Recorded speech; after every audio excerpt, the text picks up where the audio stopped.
कभी कभी जिंदगी में एक छोटा सा फैसला सब कुछ बदल देता है।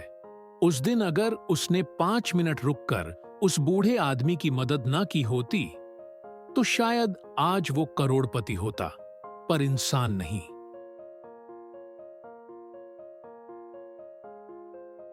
आरव 28 साल का एक सॉफ्टवेयर इंजीनियर था। दिल्ली की भीड़ में खोया हुआ, सपनों के पीछे भागता हुआ। हर दिन वही routine, office, traffic, phone calls और रात को थका हुआ शरीर। उसकी जिंदगी में सब था, गाड़ी, फ्लैट, पैसे, पर जो नहीं था वो था सुकून। एक दिन ऑफिस से लौटते वक्त वो बारिश में भीगता हुआ सड़क किनारे रुका। फोन पर क्लाइंट से झगड़ा चल रहा था। तभी उसने देखा एक बुजुर्ग आदमी गीली सड़क पर गिरा पड़ा था। लोग गुजर रहे थे पर कोई रुक नहीं रहा था। आरव ने कुछ पल सोचा, मुझे देर हो जाएगी, किसी और को मदद करने दो। पर अंदर से कुछ बोला, क्या तू इतना भी व्यस्त हो गया है? वो भागकर उस आदमी के पास गया। बुजुर्ग की हालत बहुत खराब थी, कपड़े फटे, पैर में चोट। आरव ने उसे उठाया, अपनी कार में बैठाया और पास के अस्पताल ले गया। डॉक्टर ने कहा, अगर 10 मिनट और देर होती तो ये बचते नहीं।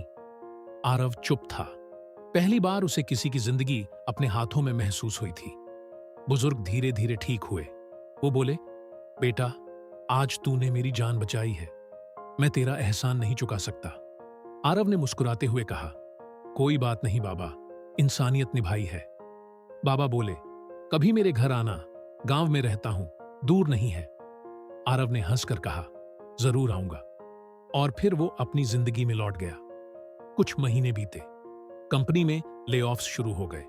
आरव की नौकरी भी चली गई, कर्ज बढ़ गया, रिश्ते टूटने लगे और एक दिन वो बिल्कुल अकेला रह गया।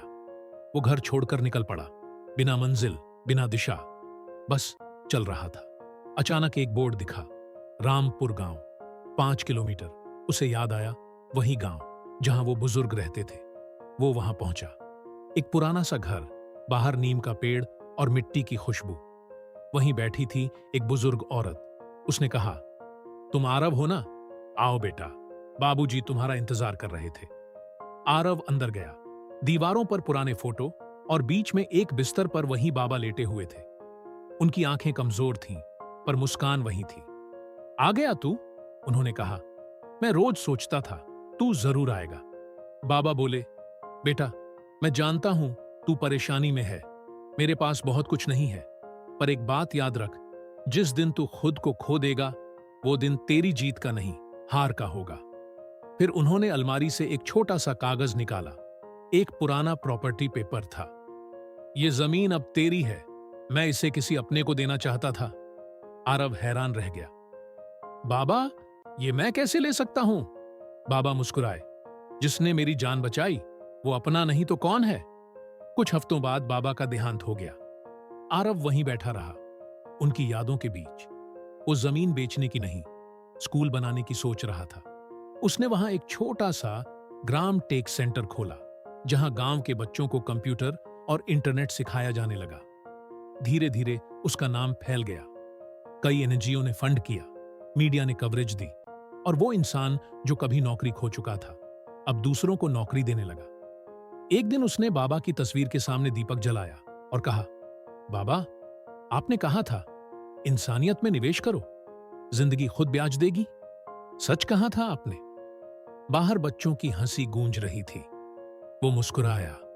अब उसके पास फिर से सब कुछ था, पर इस बार सुकून के साथ। कभी किसी की मदद करते वक्त ये मत सोचो कि तुम्हें क्या मिलेगा, क्योंकि जिंदगी जब लौट आती है तो उम्मीद से कहीं ज्यादा देती है।